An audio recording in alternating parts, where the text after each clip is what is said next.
एक क्वेश्चन है आपसे कि बंदा अपनी मेहनत से अमीर बनता है कि सिर्फ खुदा की तरफ से ही ऐसा हो जाता है? दोनों एक ही चीजें हैं, एक ही चीज है। अगर आप कॉन्सेप्ट को समझो तो अगर आप कहो कि यार जिस तरह किस्मत की लोग बात करते हैं कि किस्मत में लिखा हुआ है,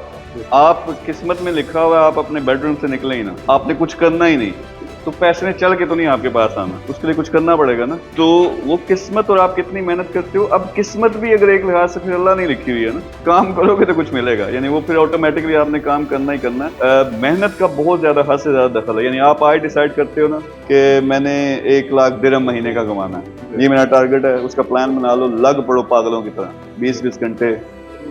साल, 1.5 साल, 2 साल के अंदर टारगेट पूरा हो जाएगा। तो मेहनत ही मेन चीज है जो लोग नहीं कर पाते, दैट्स रियली इंपॉर्टेंट। लेकिन किस्मत का अमल दखल होता है, लेकिन वो किस्मत वो वाली चीज नहीं है कि एक दफा तख्ती पे लिखा हुआ है अब यही मिलना, मैं क्यों कोशिश करूं, नहीं, वो भी बदलती रहती है, अल्लाह के इख्तियार में है ना, वो डेवलप होता रहता है सब कुछ।